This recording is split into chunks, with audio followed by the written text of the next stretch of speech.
یعنی ان کی انٹیگریشن نہیں تھی، ان کے جو خاص طور پر سمندر میں جو ایسیٹس ڈپلائڈ ہیں ان سرا ویل کنیکٹڈ نہیں تھے ان کے ساتھ، اور ظاہر ایک ویلیو ایڈ وہ نہیں کر پائے تھے جس کی رافیل سے اور باقی جو ان کے ایسیٹ سمندر کی طرف ڈپلائڈ تھے، خاص طور پر ان کے انڈین نیوی کے جو ان سے توقع تھی وہ توقعات پوری نہیں ہوئی تھی. تو مجھے لگتا تھا کہ ایک گیپ ہے جو شاید انہوں نے ریلائز کیا کہ اب ہم سمندر کی طرف ایکسرسائزز کرتے ہیں. اس کے دو مطلب ہیں، ایک تو اس کو جو گیپس کو پلگ کرنا ہے، جو ان کی کمیاں تھیں ان کو دور کرنا چاہتے ہیں، اور دوسری بات یہ ہے کہ انہوں نے انہی دنوں میں، آپ پہلے بھی بات کر چکے ہیں، طالبان کو جو اسپانسرشپ ایک دی ہوئی ہے کہ یعنی کہ ان کو انکریج کیا جا رہا ہے کہ وہ پاکستان کے نارتھ ویسٹرن سائڈ پر ہمیں ایک انگزائٹی ڈالیں، انسیکیورٹی پیدا کریں، ہماری فورسز کو پل کریں اس طرف، اور دوسری طرف آپ نے دیکھا ہے نارتھ ویسٹ کے اگینسٹ انہوں نے ساؤتھ ایسٹ کی طرف یہ ایکسرسائزز شروع کر دی ہیں.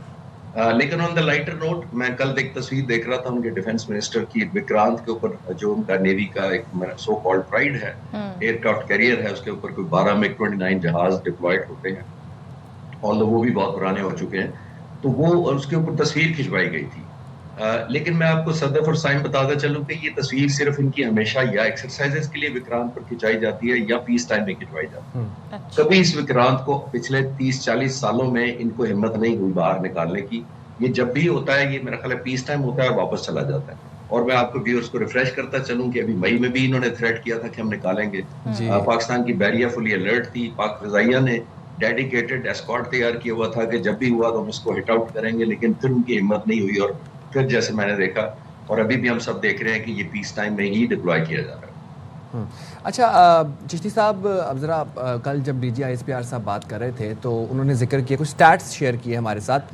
انہوں نے بتایا کہ اب تک 128 فتنل ہندوستان کو جہنم واصل کر چکے ہیں.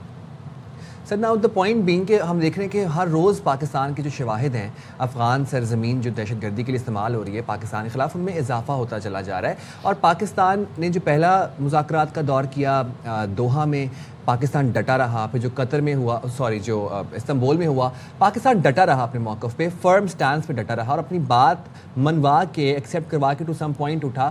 جبکہ دوسری سائڈ پر جو وفد تھا وہ بڑا انڈیسائسو اور ان اتھارٹیٹیو تھا، نہ ان کے پاس کوئی فیصلہ کرنے کی صلاحیت تھی اور نہ ہی کوئی کیپیبلٹی تھی. آپ کو لگتا ہے جو شواہد تمام طرح ہم یہ 6 نومبر والی میٹنگ میں عالمی برادری کے سامنے رکھے جائیں گے؟ دیکھیے سائم، یہ بنیادی طور پر ہم کوئی ایکسٹرا آرڈنری چیز ڈیمانڈ نہیں کر رہے جو دنیا کو حیران کرے کہ ہم نے ایسی چیز ان سے مانگ لی ہے جو ان یوزول ہے یا ان ریزنیبل ہے یا فیکٹ بیس نہیں ہے. ایسا نہیں ہے. ہم نے سب کچھ جو کوئی ثبوت دیے ہیں، میرا کچھ پریویو ہے مجھے ٹارگیٹنگ کا، جس طرح کی گئی ہے، اتنی پریسائز کی گئی ہے، ویل کیلکولیٹڈ کی گئی ہے اور اتنی ٹائمڈ کی گئی ہے اتنے اچھے سے. وہ اس وجہ سے کہ یہ نہیں ہوتا کہ ہم امپلسو ہیں. ہمارے، میں آپ کو بتا سکتا ہوں تقریباً اگر 100 ٹارگیٹ کنسیڈر ہوئے تھے ان دنوں میں تو شاید 5 اور 10 کے درمیان ٹارگیٹ فائنل اپروو ہوئے تھے، کیونکہ ان کو ویریفائی کیا گیا، ری ویریفائی کیا گیا، ان کا ڈیٹا اکٹھا کیا گیا، فردر اور سورسز سے، انٹیلیجنس سورسز سے، سرویلنس سے، سیٹلائٹ سے، بہت ساری چیزوں سے ان پٹ لینے کے بعد یہ ٹارگیٹنگ کی گئی تھی. جس کا مطلب میں یہ کہنا چاہ رہا ہوں کہ ہماری ٹارگیٹنگ اسٹریٹجی بھی بڑی ویریفائڈ، جسٹیفائڈ تھی. اور دوسرا میں یہ کہنا چاہ رہا ہوں کہ ہم نے کوئی ان ریزنیبل ڈیمانڈ نہیں کی.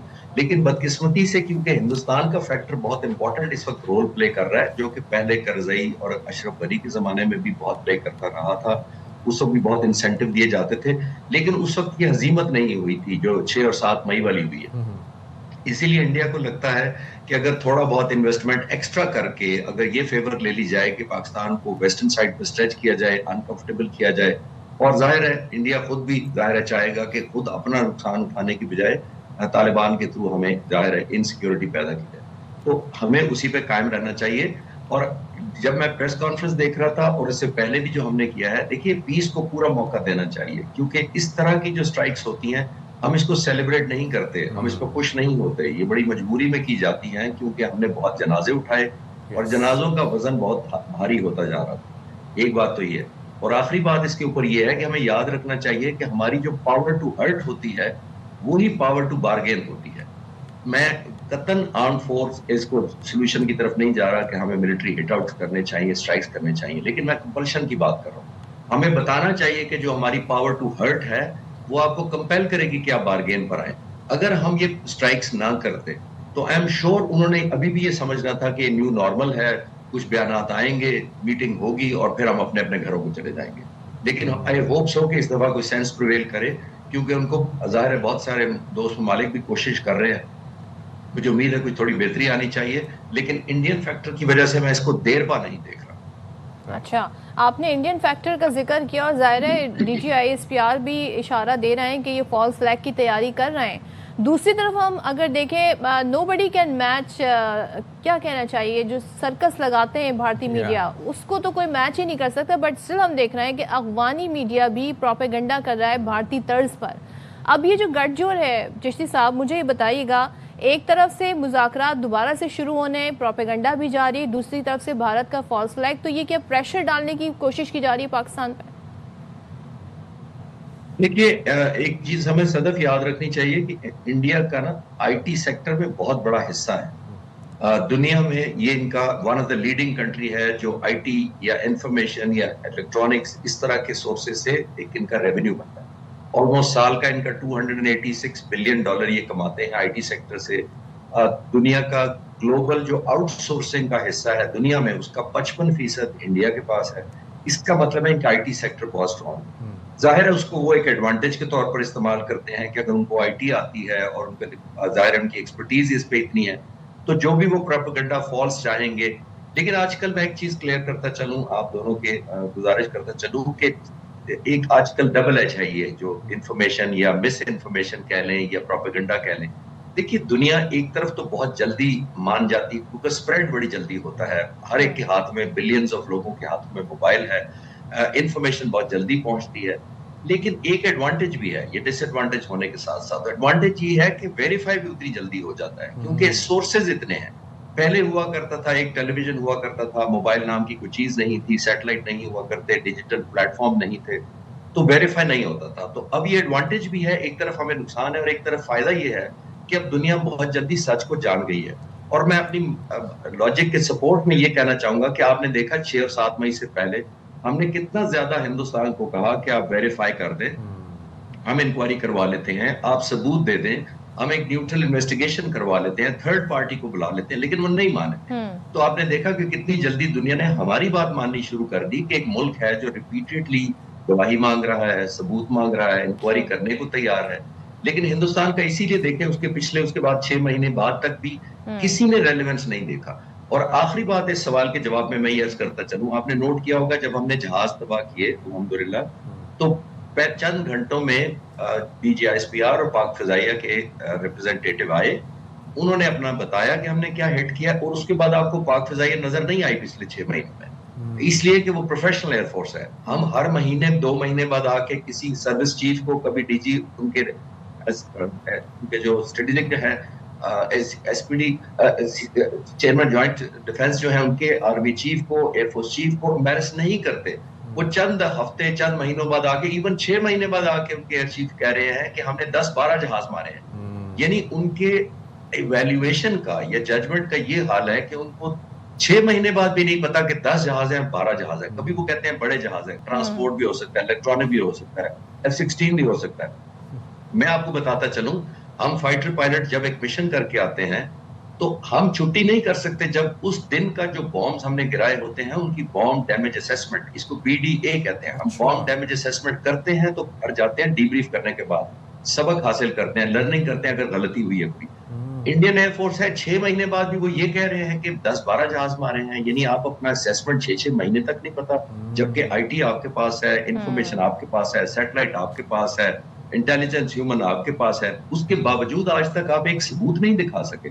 تو میں آپ بات کر رہا ہوں، کنکلوڈ کر کے یہ کہوں گا کہ یہ انفارمیشن کہہ لیں یا مس انفارمیشن کہہ لیں، پروپیگنڈا کہہ لیں، اس کی اگر جھوٹ بولیں گے تو لائف بڑی تھوڑی ہوتی ہے اور دنیا تماشا دیکھ رہی ہے. چشتی صاحب بالکل دنیا تماشا دیکھ رہی ہے، اور ابھی آپ نے بڑی اچھی بات کی کہ جتنی ڈس انفارمیشن سپریڈ ہو رہی ہے، مس انفارمیشن سپریڈ جتنی تیزی سے ہو رہی ہے، وہ ڈیبنک بھی ہو رہی ہے. ایگزیکٹلی اتنا ہی آسان ہوگا اس کو ڈیبنک کرنا، اس کو ویریفائی کرنا. ہم نے دیکھا ڈیورنگ بنیانوں مرسوں سے بھی آپ وکرانت کا ذکر کر رہے تھے، تو وہ میجر وہ گورو آریہ ہے، وہ کہتا تھا کہ آن ایئر آ کے کہ انڈین نیوی وکرانت لے کے گھس جاؤ لاہور پورٹ پہ اور پھونک ڈالو. تو مطلب ابھی آپ نے بتایا کہ وکرانت از جسٹ فار نمائش purposes and just for the, پتہ نہیں کیا ہے وہ، کس نے دیکھا ہے نہیں دیکھا وہ پتہ نہیں کیا ہے وکرانت. اور ان کے وہ جرنلسٹ کو بھی نہیں پتا تھا خیر کہ وہ لاہور میں پورٹ ہے یا نہیں ہے، لاہور کس چیز کا نام ہے، وہ کچھ بھی نہیں پتا تھا، بلائنڈ کلاؤنری.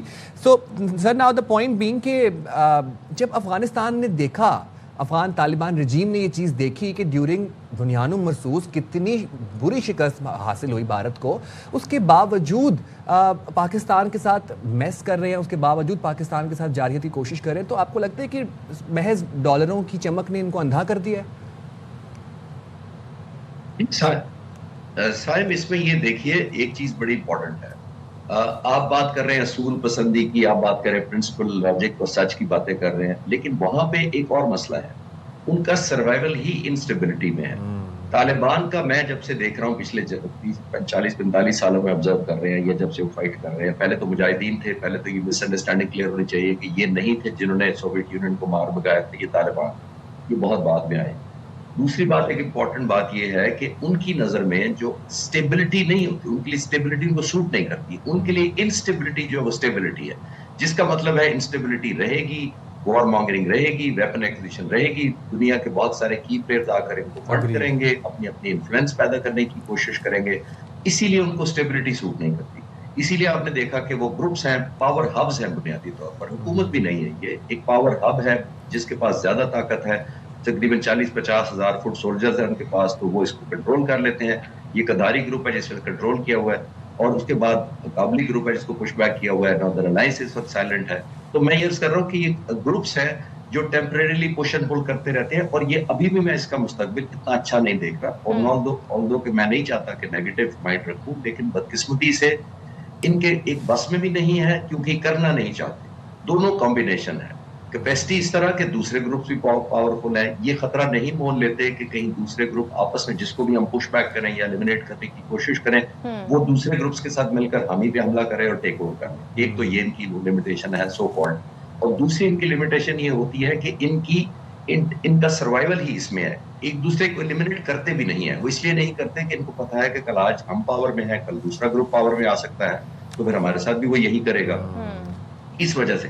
اور اب آخری لفظ یہ ہے اس کے اوپر کہ اب انڈین فیکٹر ایڈ کر لے کہ جب آپ کو بڈنگ بہت اچھی ملے، آپ کو پیکج بہت اچھا مل رہے، آپ کو بارگیننگ پوزیشن بڑی اچھی مل جائے، انڈیا نیا ہارا ہوا ہے، سارے کمپرومائز کر لیا ہندوستان نے، جو آج تک کہتے تھے کہ طالبان دہشت گرد ہے، انہوں نے ہمارا ایئر انڈیا کا جہاز ہائی جیک کروایا، ہماری ایمبیسی کو بم گرایا، سب کچھ اب بھول چکے ہیں، اور سارا کچھ بھول کر اب اس طرح کا ملا متقی کو ویلکم کیا ہے، وہ دنیا آپ کے سامنے ہے، کیونکہ وہ کہتے ہیں کہ دشمن میرے دشمن کا دشمن جو ہے وہ میرا دوست ہے۔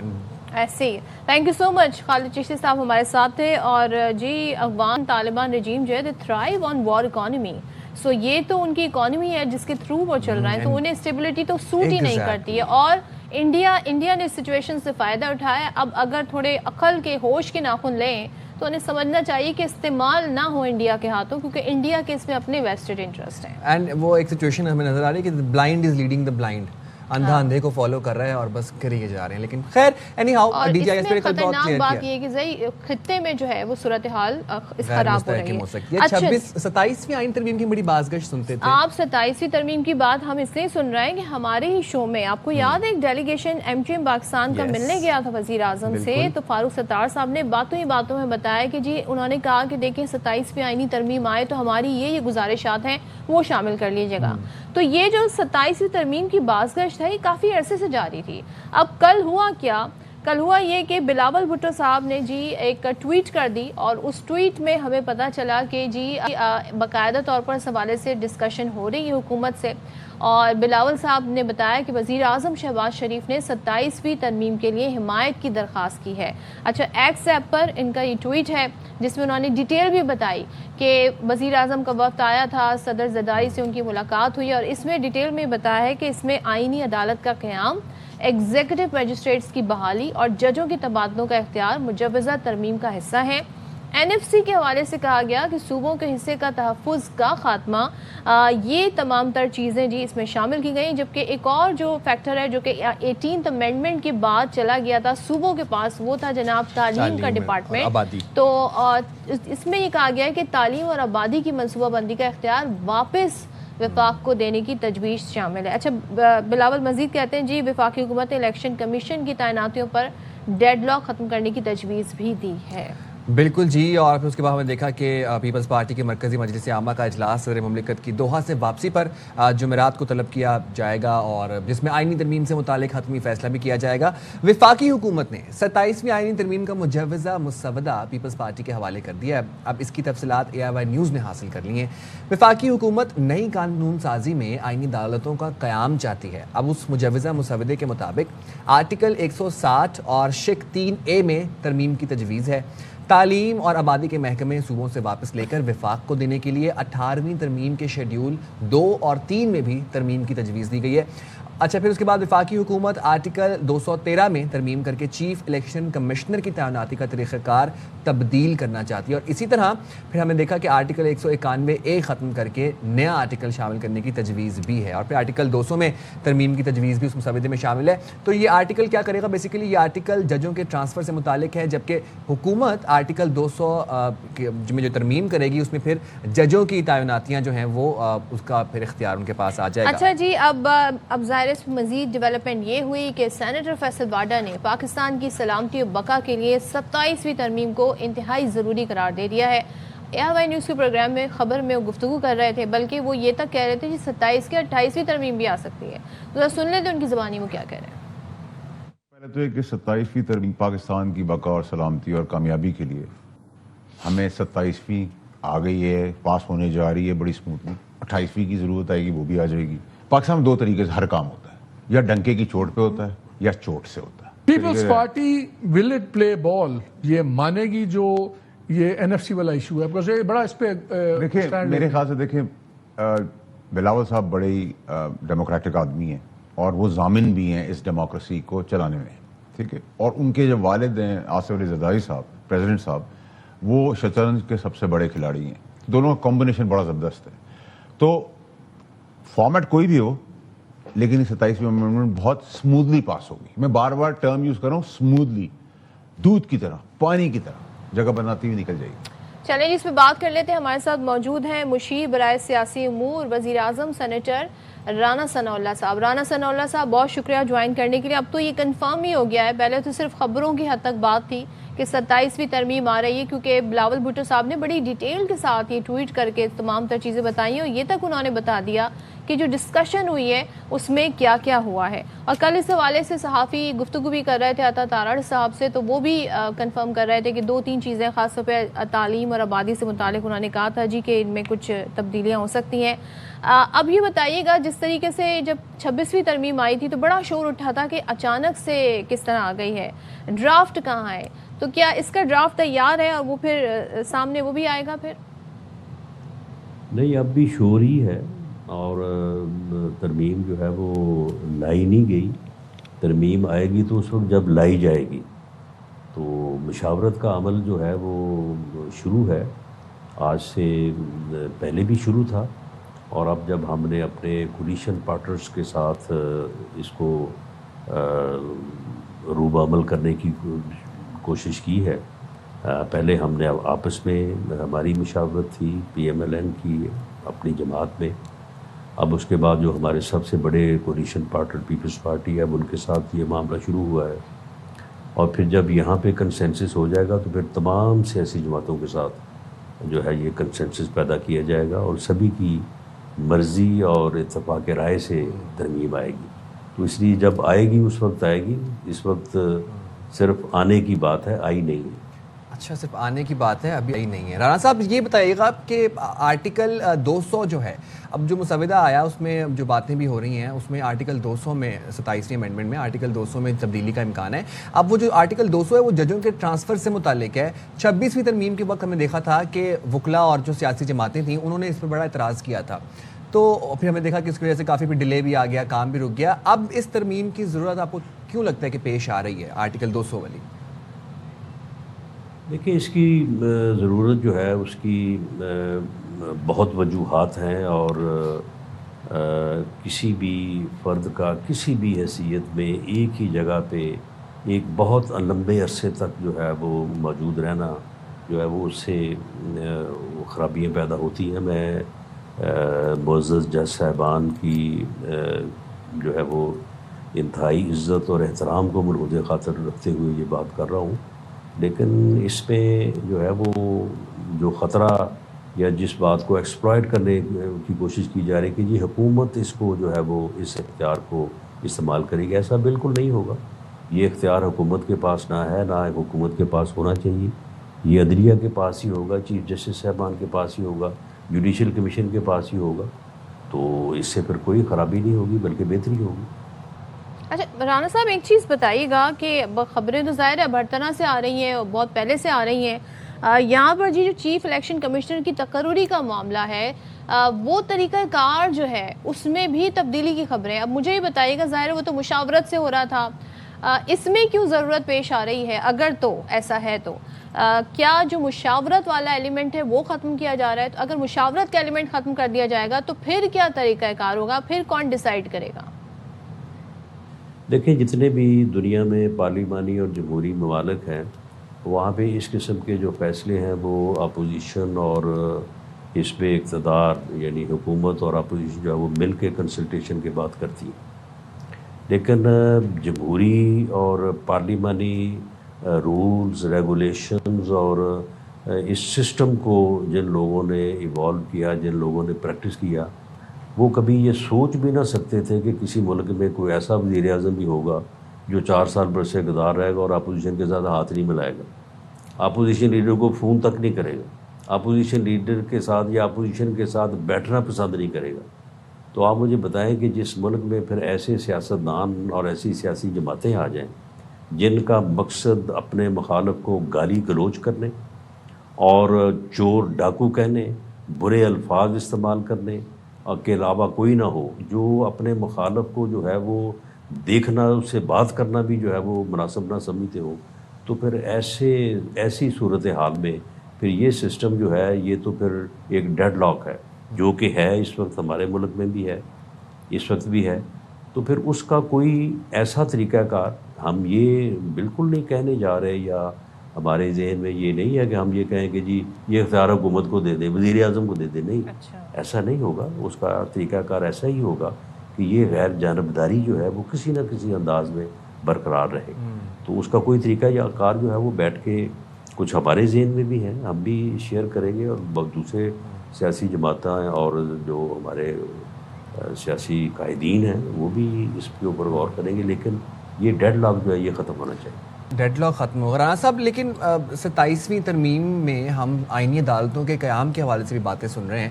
تو ابھی کچھ ہی مہینے پہلے آئینی بینچز بنائے گئے تھے اور وہ آپریشنل تھے، کام کر رہے تھے. پھر آئینی عدالتوں کی ضرورت کیوں محسوس کی گئی؟ ہماری یہ رائے ہے کہ کانسٹیٹیوشنل کورٹس کا جو کنسیپٹ ہے وہ زیادہ بہتر ہے، اس میں وہ زیادہ پائیدار ہے. اور ویسے بھی بنیادی طور پہ جب چارٹر آف ڈیموکریسی میں پیپلز پارٹی اور PMLN جو بڑے سگنیٹری تھے، باقی دوسری جماعتیں بھی تھیں، غالباً عمران خان صاحب بھی تھے، تو سبھی جماعتوں نے یہ فیصلہ کیا تھا اور یہ رائٹنگ موجود ہے کہ کانسٹیٹیوشنل کورٹ جو ہے وہ ہونی چاہیے پاکستان میں، جس طرح سے دوسرے ملکوں میں بھی ہے. تو اس لیے ہماری یہ رائے ہے کہ کانسٹیٹیوشنل کورٹ جو ہماری اوریجنل ڈیمانڈ اور فیصلہ تھا وہ زیادہ بہتر طریقے سے کام کر سکتا ہے. آئینی بینچ بھی ٹھیک کام کر رہے ہیں، اس میں کوئی شک نہیں ہے، لیکن اور زیادہ بہتری جو ہے وہ اگر کانسٹیٹیوشن کورٹ بن جائے تو وہ اور بہتر ہو سکتا ہے. اور رانا صاحب اب ذرا 18th امینڈمنٹ کی طرف آ جاتے ہیں، کیونکہ اس میں سے جو 2 اہم شعبے ہیں، ایک تو تعلیم کا شعبہ، دوسرا آبادی کا محکمہ، اب یہ صوبوں سے وفاق کے حوالے کرنے کی باتیں کی جا رہی ہیں. ساتھ ہی کیا یہ مجھے ذرا اس پہ بھی روشنی ڈال دیجیے گا، یہ جو دونوں محکمے ہیں کیا اس صوبوں کے پاس ہونے سے مسائل پیدا ہو رہے تھے؟ اور اس ترمیم سے جو آپ کی اتحادی ہے جس کا ووٹ آپ کو چاہیے ہوگا ظاہر 2/3 میجورٹی کے لیے، پیپلز پارٹی کی سیاست ظاہر 18th امینڈمنٹ کو لے کے وہ اس کو بڑی اپنی اچیومنٹ بھی مانتے ہیں، تو کہیں اس پہ راضی کرنا مشکل تو نہیں ہوگا؟ نہیں، داؤ پہ تو بالکل نہیں لگے گی. داؤ پہ اگر لگے گی تو پھر کنسنسس نہیں ہوگا، تو جو کنسنسس نہیں ہوگا تو پھر ترمیم نہیں ہوگی. لیکن معاملہ یہ ہے کہ آبادی جو ہے اس پہ جو کام ہو رہا ہے وہ آپ کے سامنے ہے، اور اگر اسی طرح سے ہم رہے تو جس طرح سے اندازے ہیں کہ 2050 میں ہم 50 کروڑ ہوں گے، تو پھر جو حال ہوگا تو پھر وہ آپ اس کا اندازہ لگا سکتے ہیں. تو اس کے اوپر کوئی کام نہیں ہو رہا، اور اس کے اوپر قومی سطح پہ جب تک آپ کوئی پالیسی نہیں بنائیں گے اور پوری دنیا کے ساتھ آپ جب تک اس کے اوپر جو ہے وہ کوئی جو ہے وہ ہم آہنگی اور ایک پوری دنیا کے ساتھ نہیں چلیں گے تو اس وقت تک اس میں کامیابی نہیں ہو سکتی. تو اس لیے یہ نیشنل لیول نہیں، یہ تو انٹرنیشنل لیول پہ کرنے والا کام ہے، اور یہی تعلیم کا حال بھی یہی ہے. اب تعلیم بھی جو ہے وہ نیشنلی انٹرنیشنل جو ہے وہ اس کا ایکسپوجر ہو گیا ہے. تو اس لیے ان چیزوں میں ضرورت ہے کہ تمام صوبوں میں ایک جیسا نصاب ہو، ایک جیسی تعلیم ہو، ایک جیسی جو ہے وہ قوم کی سوچ ہو، جو کہ اسکولوں سے، کالجوں سے، تعلیم سے، نصاب سے جو ہے وہ آگے بڑھتی ہے.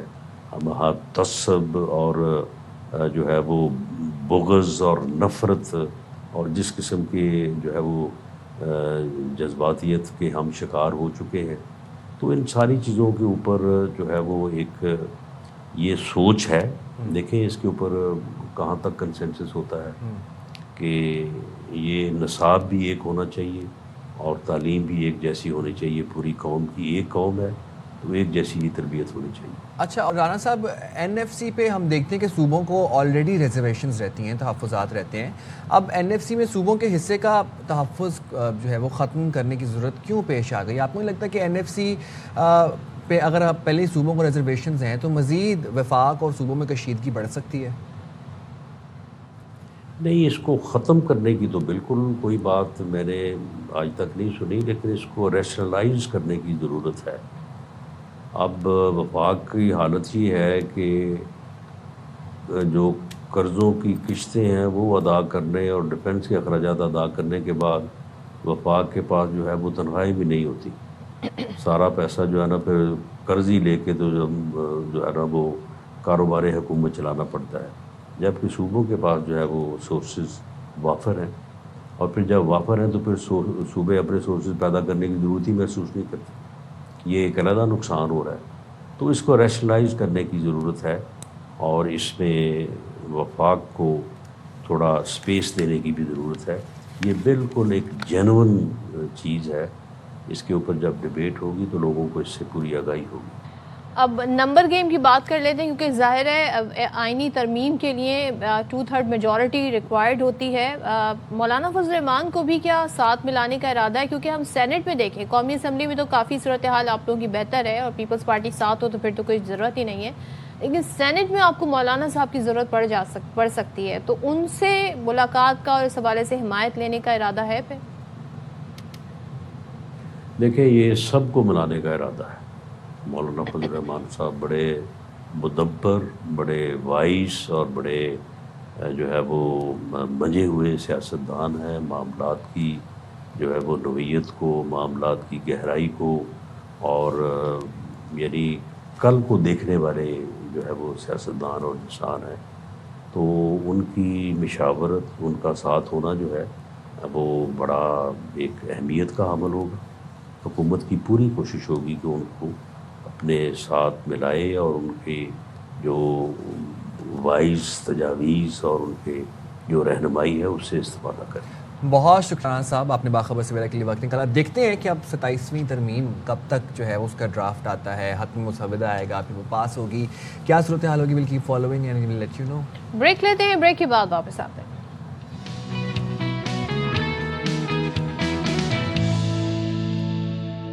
Welcome back. اور میچ کی بات کر لیتے ہیں، کرکٹ کی بات کر لیتے ہیں. تو ٹیسٹ میچ کے بعد یعنی ٹیسٹ میچ سیریز برابر ہو گئی ساؤتھ افریقہ سے پاکستان کی. اس کے بعد جی T20 سیریز ہوئی، وہ پاکستان نے 2-1 سے جیت لی ہے.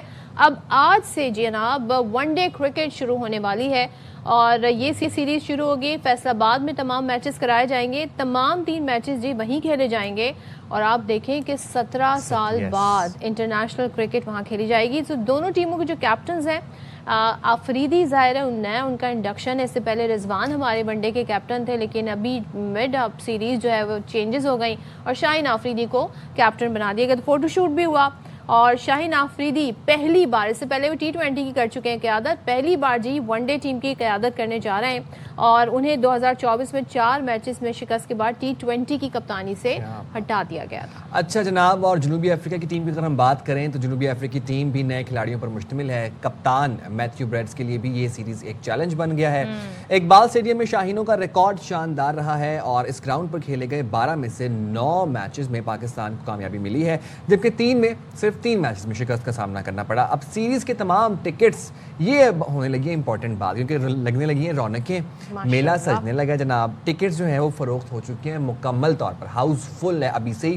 شائقین سنسنی خیز مقابلے، یہ آپ لوگ جو ہیں، آپ لوگوں کے لیے بات ہے کہ آپ لوگ سنسنی خیز مقابلے دیکھ سکتے ہیں اے اسپورٹس پر براہ راست، تمام میچز ون ڈے کے۔ تو بھائی اچھا، لاسٹ بھی ہم نے دیکھا T20 میں بھی بہت زبردست کراؤڈ تھا اور بڑے زبردست طریقے سے پاکستانی کرکٹ فینز نے جی انجوائے کیا تھا اور پاکستان ٹیم نے بھی پھر زبردست طریقے سے میچ جیتے بھی تھے۔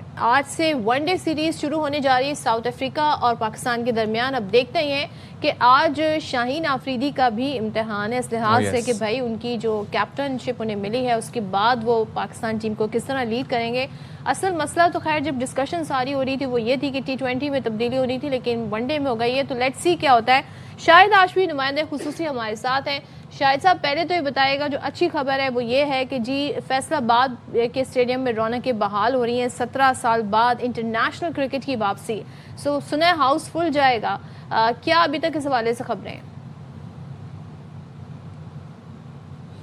جی شاہد بھائی، ان سے رابطہ کرنے کی کوشش کریں گے۔ یہ تو ہے، شائقین پرجوش ہیں۔ 17 سال بعد آپ سوچیں کہ فیصل آباد میں انٹرنیشنل کرکٹ کی واپسی ہو رہی ہے اور پاکستان کو وہ جو اقبال اسٹیڈیم ہے نا وہ بڑا سوٹ کرتا ہے پاکستان کرکٹ ٹیم کو۔ آپ سوچیں کہ پاکستان نے صرف وہاں پر 3 میچز ہارے ہوئے ہیں، 12 میں سے 9 میچز پاکستان وہاں پر جیت چکا ہے، تو وہاں کی شاید پچ کنڈیشنز، اس پہ بھی ویسے شاید بھائی سے بات کریں گے کہ وہاں پہ ایسا کیا ہے کہ جو پاکستان وہاں پہ ہمارے پلیئرز بڑے اسموتھلی چلتے ہیں وہاں پر۔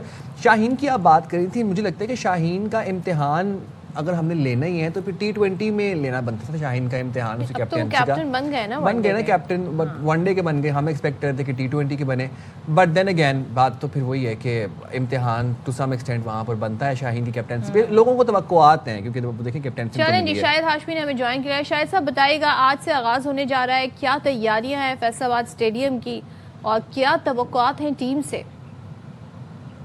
دیکھیں تیاریاں تو زبردست ہیں، جوش و خروش بھی ہے لوگوں میں، لیکن فیصل آباد کا اسٹیڈیم بالکل بدلا نہیں۔ 17 سال پہلے میں نے یہاں 2008 میں پاکستان اور بنگلہ دیش کا میچ کور کیا تھا، اسی طرح کا پریس باکس، اسی طرح کا اسٹیڈیم۔ ہم جب انٹرنیشنل میچز کروا رہے تھے، یہاں کی جو لوکل ایسوسیشن ہے اس کو چاہیے تھا کہ تھوڑا سا اس اسٹیڈیم کو اپ گریڈ کرواتی، سارا کام PCB کے اوپر نہیں چھوڑنا چاہیے۔ PCB نے کراچی اور راولپنڈی کے گراؤنڈ، لاہور کا گراؤنڈ اچھی طرح بنایا، تو یہاں کی لوکل ایڈمنسٹریشن کو چاہیے تھا کہ اس کو بہتر کرتی۔ بہرحال 17 سال بعد یہاں پہ ایک انٹرنیشنل میچ ہو رہا ہے، لوگوں میں بھی بڑا جوش و خروش ہے۔ کافی عرصے سے یہاں کے بچوں نے، یہاں کے فینس نے پاکستانی کرکٹرز کو نہیں دیکھا اپنے سامنے، تو ان کو ایک بڑا موقع مل رہا ہے۔ جنوبی افریقہ کی بھی ٹیم ہے، پاکستان کی بھی ٹیم ہے، تو اچھی ایک سیریز ہونے کی توقع ہے۔ جنوبی افریقہ اپنے فرنٹ لائن 8-10 پلیئروں کو اس سیریز میں نہیں استعمال کر رہی، جس سے پاکستان کو فیوریٹ ہونا چاہیے۔ پاکستان نے جو 4 سیریز جنوبی افریقہ سے ون ڈے کی ہوئی ہیں، چاہے وہ دبئی میں ہوئی ہوں یا 2 پاکستان میں ہوئی ہیں، کبھی پاکستان نے جنوبی افریقہ سے ون ڈے سیریز جیتی نہیں ہے، تو یہ بہت ہی اچھا موقع ہے کہ پہلی سیریز جیتے پاکستان ون ڈے اپنے ملک میں۔ اور شاید بھی آپ نے کہا کہ مطلب اقبال اسٹیڈیم کے اس انٹرنیشنل لیول کے یا اس سٹینڈرڈز کے ابھی تک حالات نہیں دیکھ رہے، ویسے ہی دیکھ رہے ہیں جیسے آپ نے 2007-2008 میں دیکھے تھے، بٹ شاید بھائی یہ بتائیے گا کہ آپ کو نہیں لگتا کہ پاکستانی کرکٹ ٹیم کو اقبال اسٹیڈیم سوٹ کرتا ہے؟ ایسی کیا بات ہے کہ مطلب ماشاءاللہ 9 میچز جیتے ہیں وہاں پر، پچ سوٹ کرتی ہے، کنڈیشن سے بڑے وہ واقف ہیں، کیا چکر کیا ہے؟ پچ یوزلی ون ڈے میں اور T20 میں بیٹنگ کے لیے سازگار ہوتی ہے، تو تھوڑے پاکستان کے اسپنرز بھی اچھے رہے۔ یہ وہ گراؤنڈ ہے، یہ وہ ہوم ٹاؤن ہے۔ سعید اجمل میجیشین کا جو اسپنر، زبردست قسم کے اسپنر تھے، پاکستان نے ان سے پہلے بھی اور ان کے بعد بھی کافی میچز جیتے ہیں، تو اس وجہ سے فیصل آباد کی پچ جو ہے وہ پاکستانی بیٹرز کو سوٹ کرتی ہے، پاکستانی اسپنرز کو اور پاکستانی بولرز کو سوٹ کرتی ہے۔ اور یہ بتا دیں، فخر ہے، سائم ہے، رضوان ہے، ان کی موجودگی میں اب گرین شرٹس کی جانب سے اوپننگ پلیئر پھر کون ہو سکتا ہے شاہد صاحب؟ دیکھیں اچھی ایک پاکستان کی ٹیم ہے اور پاکستان کو چاہیے کہ اپنے زیادہ سے زیادہ پلیئر اس میں یوز کرے، اس لیے کہ ODI ورلڈ کپ ابھی 2027 میں کافی دور ہے، تو آپ اچھے کچھ پلیئر اور ٹرائی کر لیں. جو نئے پلیئر ایک لیفٹ آرم اسپنر آئے ہیں فیصل اکرم، ان کو ٹرائی کرنا چاہیے. وسیم جونیئر کو ہم لیے چل رہے ہیں، ان کو ہم نے ابھی تک ٹرائی نہیں کیا کافی میچز سے، ان کو ٹرائی کرنا چاہیے. تو اچھا موقع ہے پلیئروں کو ٹرائی کرنے کا. اور پھر بابر اعظم سے اگین، بابر اعظم کافی عرصے سینچری نہیں بنا سکے، اچھی بیٹنگ پچ ہوگی تو بابر اعظم 19ویں سینچری پہ اٹکے ہوئے ہیں. اگست 2023 سے وہ 20 سینچریاں بنائیں تو جو پاکستان کا ریکارڈ ہے سعید انور کا، اس کو وہ برابر کر سکتے ہیں. لولی، ٹھیک ہے، کیا بہت بات ہے. شکریہ تھینک یو سو مچ بھائی. شاہد ہاشمی. اور جناب South African Pakistan will be in action, تو دیکھتے ہیں جی ون ڈے کا کیا حال ہوتا ہے. اور اس سے پہلے تو ساؤتھ افریقہ کو ہم ہرا چکے ہیں T20 میں.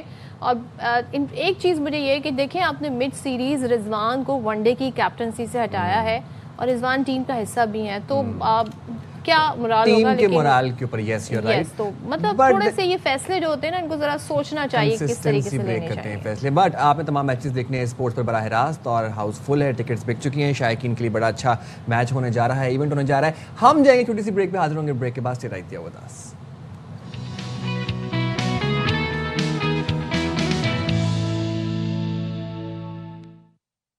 جس طرح جو ہم اپنے ابتدائی میں ذکر کر رہے تھے کہ ہم سنتے تھے خدا نخواستہ جی اکانومی ریسیشن ہونے والا ہے اور اندھیرا ہی اندھیرا نظر آ رہا ہے جناب، آپ بینکرپٹ ہونے والا ہے پاکستان.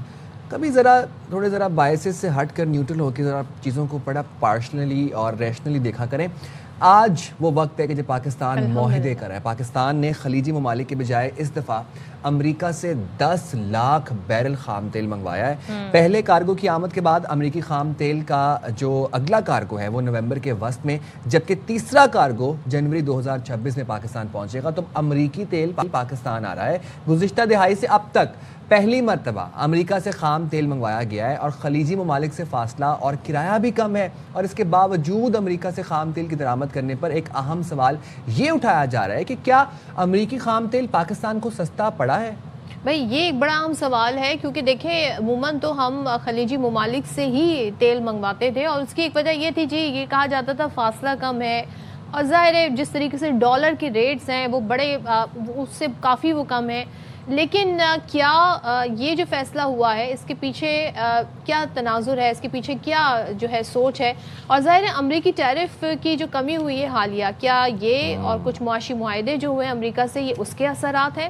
پاکستان میں 15 سے 20% تک جو خام تیل ہے وہ مقامی پیداوار ہوتی ہے، جبکہ باقی ضرورت کو ہم درآمد سے پورا کرتے ہیں. پاکستان نے اس سال گزشتہ مالی سال کے دوران تقریباً $5.5 ارب کا خام تیل درآمد کیا ہے، جو کہ موجودہ مالی سال کی پہلی سہمائی کا تقریباً $1.5 ارب تک کا خام تیل درآمد بنتا ہے. چلیں جی بات کر لیتے ہیں، ماہر معاشیات ہمارے ساتھ موجود ہے ڈاکٹر فاروق سلیم صاحب. وہ ذرا ہمیں آسان لفظوں میں سمجھائیں گے کہ یہ ہو کیا رہا ہے. ڈاکٹر صاحب بتائیے گا، اب یہ جو خلیجی ممالک سے ہم تیل منگوایا کرتے ہیں تو اس میں یہ ہوتا ہے جی فاصلہ بھی کم ہے اور ظاہر ایک روٹین بنی ہوئی تھی سال ہر سال سے جو چل رہی ہے، پھر کرایہ بھی کم لگتا ہے اس میں. لیکن امریکہ سے جو خام تیل منگوایا گیا ہے اس کے پیچھے کیا لاجک ہے؟ کیا کوئی ٹیرف میں کمی یا معاہدوں کے تحت یہ کیا جا رہا ہے یا کوالٹی اس کی زیادہ بہتر ہے؟ کیا وجوہات سامنے آ رہی ہیں؟ دیکھیے پاکستان جب عالمی منڈی میں تیل خریدنے جاتا ہے تو میں سمجھتا ہوں کہ 3 چیزیں سامنے رکھی جاتی ہیں. ایک تو تیل کی قیمت، دوسرا کرایہ کتنا لگے گا، اور تیسرا تیل کی کوالٹی کیسی ہو. اب جو آپ نے ذکر کیا وہ کہلاتا ہے ویسٹ ٹیکسس انٹرمیڈیٹ، جو امریکہ سے آتا ہے. اس کی قیمت جو ہے وہ تقریباً $4 سے $5، جو دبئی عمان بینچ مارک کہلاتا ہے، جو عرب ملکوں سے ہم تیل خریدتے ہیں. تو امریکہ سے جو تیل آتا ہے وہ تقریباً $4 سے $5 پر بیرل اس کی قیمت جو ہے وہ سستی ہوتی ہے. اب آپ نے بتایا جیسے کہ کرایہ اس کا زیادہ لگتا ہے بیکاز وہ امریکہ سے آ رہا ہے. تو جو پہنچ ہے پاکستان تیل کی وہ تقریباً آپ سمجھیے کہ برابر ہو جاتی. کرایہ $4 سے $5 زیادہ لگتا ہے، قیمت امریکہ کے تیل کی جو ہے وہ $4 سے $5 کم ہے. تو عرب ملکوں کے عرب ممالک کا جو تیل آ رہا ہے اور جو امریکہ سے آئے گا، پاکستان میں پہنچ اس کی جو لینڈڈ کاسٹ کہلاتی ہے وہ تقریباً برابر ہو جاتی. اب رہ جاتا ہے معاملہ کوالٹی کا. دیکھیے اس وقت جو تیل امریکہ سے آیا ہے اس میں اس کو کہتے ہیں لائٹ سویٹ. اس میں سلفر جو ہے جو پولیوشن کریٹ کرتا ہے لاہور میں، کراچی میں، باقی پاکستان کے شہروں میں، وہ سلفر کانٹینٹ جو ہے وہ کم ہے. اس کا مطلب ہے کہ وہ تیل جب ہم استعمال کریں گے تو اس کی پولیوشن کا جو امپیکٹ ہے وہ کم ہوگا. بہتر کوالٹی کا تیل ہے. اچھا دوسرا کہلاتا ہے کہ یہ خام تیل ہے جیسے آپ نے بتایا. اب جو خام تیل امریکہ سے آ رہا ہے اس کی کوالٹی بہتر ہونے کی وجہ سے اس میں سے جو ڈیزل نکلتا ہے اور جو پیٹرول نکلتا ہے وہ زیادہ نکلتا ہے، تو وہ پاکستان کے فائدے میں چلا جائے گا. ڈاکٹر صاحب آپ یہ بتا رہے ہیں کہ جو پاکستان خام تیل خلیجی ممالک سے منگوا رہا تھا اس کا کرایہ اور اب جو امریکہ سے تیل منگوا رہے ہیں کاسٹ سیم ہے، بٹ جو امریکی آئل ہے اس کی کوالٹی بہت بہتر ہے، اس میں سلفر نہیں ہے، تو وہ کاربن ایمیشن اور جو پولیوشن والا فیکٹر ہے وہ بھی جو گاڑیوں کا دھواں اور جو وہیکل کی ایمیشنز ہوتی تھیں وہ بھی اب کم ہوں گی. حال ہی میں پاک امریکہ معاشی معاہدے ہوئے ہیں اور ہم نے دیکھا کہ جنوبی ایشیائی ممالک کی نسبت امریکہ نے پاکستان کے لیے ٹیرف کم کیا اور ذرا لچک پیدا کی پاکستانی ٹیرف میں. اس معاملے میں یہ کتنا اہم ہے؟ مجھے آپ کی آواز بالکل کلیئر نہیں. ڈاکٹر صاحب آپ میری آواز سن پا رہے ہیں؟ چلیں آپ کے ساتھ آڈیو ریکنیکٹ کرتے ہیں آپ کے ساتھ. فاروق صاحب اگر آپ سن سکتے ہیں تو کوالٹی پہ یہاں پر بات ہے کہ کیا یہ وجہ یہ ہے اس کی. دوسرے یہ کہ ہم یہ دیکھ رہے ہیں کہ جی معاہدے بھی ہوئے ہیں اور پاکستان جی 5000 بیرل تک تیل منگواتا ہے لیکن امریکہ سے 10,000 بیرل منگوایا ہے. تو کیا یہاں پر کوئی کرائے کا ڈفرینس ہے؟ کوئی ظاہر بڑے جہاز ہیں اس کا کوئی ڈفرینس ہے؟ تو بہت سارے حوالے سے سوالات ہیں اب ہم اپنی گاڑیوں میں ان سے پوچھیں گے. امریکی تیل ڈال کے گھومیں گے یہ آپ ان سے پوچھ لیجیے گا. آپ سے جی فاروق صاحب ہمارے ساتھ ہیں. ہم یہ سوال آپ سے پوچھ رہے تھے کہ بھائی پہلے تو 5000 بیرل تک منگوایا جاتا ہے، 5000 بیرل منگوایا تھا لیکن امریکہ سے 10,000. تو اس کا فرق کیا ہے؟ یہ کیوں ڈیسیجن یہاں پہ کیوں چینج ہوا ہے؟ جی فاروق صاحب. جی آپ کا سوال ٹھیک ہے فاروق صاحب، آپ کے ساتھ آڈیو ریکنیکٹ کرنے کی کوشش کرتے ہیں. میں تو اس بات پہ ہی بہت راضی ہوں کہ ہماری گاڑیوں میں اچھی کوالٹی کا فیول جائے گا ایٹ لیسٹ. اچھا دیکھیں، نہ صرف یہ انڈیویجولی ہمارے لیے خوشی کی بات ہے کہ ہماری وہیکلز میں اچھا آئل جائے گا، بٹ دین اگین جس طرح وہ فاروق صاحب بتا رہے تھے کہ اس میں سلفر جو امریکی تیل ہے اس میں سلفر کی جو کوانٹٹی ہے وہ نہ ہونے کے برابر ہے، وہ نیگلیجبل ہے. اور سلفر کیا کرتا ہے؟ سلفر آپ کی کاربن ایمیشن میں اضافہ کرتے ہیں، آپ کے پولیوشن کانٹینٹ میں اضافہ کرتے ہیں. تو جو لاہور میں، فیصل آباد میں، پنجاب والی سائڈ پہ اسموک دیکھتے ہیں نا ہم، یہ اس میں کمی آئے گی اگر ہم امریکی تیل استعمال کریں گے. کاسٹ جو ہے وہ بالکل سیم ہے، جو آپ خلیجی ممالک سے منگوا رہے ہیں، امریکہ سے منگوا رہے ہیں، کاسٹ سیم ہے. تو فاروق صاحب اگر آپ فاروق صاحب سے ہم جی رابطہ کریں گے. اچھا جی، ایک چیز اور یہ ہے، بہت سارے ایسے سوال بھی اٹھتے ہیں کہ جب امریکہ سے ہم یہ درآمد کر رہے ہیں تو جو تجارتی خسارہ ہے پاکستان کا اس پر اس پہ کیا اثر پڑنے جا رہا ہے؟ اور ساتھ ہی جی اب یہ کتنا مزید اور طویل یہ سلسلہ ہو سکتا ہے؟ ساتھ ساتھ کیا خلیجی ممالک سے بھی ہم تیل منگواتے رہیں گے؟ تو کیا پاکستان کی اس میں اسٹریٹجی چینج ہوئی ہے؟ یہ ایک بڑا اہم سوال ہے. اچھا، ڈالر میں ادائیگی ہوگی، بڑی امپورٹنٹ چیز. تو جو پاکستان کے زر مبادلہ کے ذخائر ہیں جن کو ہم چاہتے ہیں بڑھائیں، تو وہ اس میں کیسے ہوگا؟ تو میرے دو سوال ہیں فاروق صاحب. ایک تو یہ کہ جو تیل کی درآمد امریکہ سے ہو رہی ہے تو پاکستان کا جو تجارتی خسارہ ہے اس پہ کیا اثر پڑے گا ساری صورتحال میں؟ دیکھیے، جیسے ہم نے کہا کہ قیمت تقریباً برابر پڑ جاتی ہے کرائے کو اکاؤنٹ میں لانے کے بعد. یہ یوزلی تیل جو آتا ہے 90 ڈیز ڈیفرڈ پیمنٹ پہ آتا ہے، چاہے وہ عرب ممالک سے آ رہا ہو یا امریکہ سے آ رہا ہو. تو اس کی پیمنٹ جو ہے وہ 90 دن کے بعد کرنی ہوتی. اس میں زر مبادلہ کے اوپر میں نہیں سمجھتا ہوں کہ کوئی اچھا یا برا امپیکٹ ہوگا. اس کا امپیکٹ نیوٹرل رہے گا. ایک بڑا امپورٹنٹ کانسیپٹ جو سمجھا جاتا ہے وہ کہتے ہیں انرجی سیکیورٹی کا، یعنی کہ ہمارے جو سورسز ہیں وہ سیکیور ہونے چاہیے. اور اس میں امریکہ سے جب ہم تیل منگواتے ہیں تو ہمارے سورسز جو ہیں وہ ڈائیورسفائی ہو جاتے ہیں، یعنی کہ ہمارے سارے انڈے جو ہیں وہ ایک ہی ٹوکری میں نہیں، وہ 2 ڈفرینٹ ٹوکری میں چلے جاتے ہیں. دونوں سورسز سے لانا انرجی سیکیورٹی بہتر ہو جاتی ہے. انرجی سیکیورٹی کی بات کی، لیکن پے تو ڈالر میں کرنا پڑے گا. تو جب ڈالر میں ادائیگی ہوگی تو یہ جو زر مبادلہ کے ذخائر ہیں اس پہ اثر نہیں پڑے گا؟ جی، ڈالر میں ادائیگی تو دونوں تیلوں کی ڈالر کی ادائیگی ڈالر میں ادائیگی ہوتی ہے. بیکاز پوری دنیا میں جو عالمی منڈیوں میں تیل کی قیمت چل رہی ہے وہ ڈالر ڈینومینیٹڈ ہے. دنیا میں سبھی لوگ ڈالر میں ہی پیمنٹ کرتے ہیں. صحیح, ٹھیک. اور فاروق صاحب, مطلب ہم پھر آپ کی بات سے اب میں یہ اخذ کر رہا ہوں کہ جو ایک تو کاسٹ جو ہے وہ سیم ہے, ادائیگی جو ہے وہ ڈالر میں ہو رہی ہے, دوسری چیز یہ ہے کہ کوالٹی میں امریکن تیل بہتر ہے. انرجی سیکیورٹی کی بات کی نا کہ انرجی سیکیورٹی اس سے ہے. انہوں نے کہا جی پہلے ایک باسکٹ میں آپ کے تمام تری چیزیں ہوتی تھی, اب 2 جگہ ہیں. تو تھوڑا سا ہمیں بتائیے گا کیا یہ طویل المدتی رہے گا معاملہ یا یہ معاہدہ جی آگے بڑھے گا؟ کس طرح یہ ہے؟ ٹیرف پہ ڈیپینڈنٹ ہے ساری صورتحال کیا جو امریکہ پاکستان ٹیرف ہیں؟ دیکھیے یہ پہلی دفعہ پاکستان کی تاریخ میں ہوا ہے کہ ویسٹ ٹیکسس انٹرمیڈیٹ جو ٹیکسس کی اسٹیٹ سے تیل نکلتا ہے وہ پاکستان تک پہنچا ہے. میں سمجھتا ہوں کہ یہ پہلی والی جو شپمنٹ آئی ہے یہ ٹیسٹنگ شپمنٹ ہے. اس میں ہماری ریفائنریز بھی ٹیسٹ کریں گی کہ خام تیل جو آ رہا ہے اس کی ہماری پروڈکٹیوٹی کیا نکلتی ہے. تو دس از اے ٹیسٹنگ فیز. اگر یہ پائلٹ پروجیکٹ ہے, اگر یہ ٹیسٹنگ فیز کامیاب ہوتا ہے تو پھر یہ کنٹینیو کرے گا.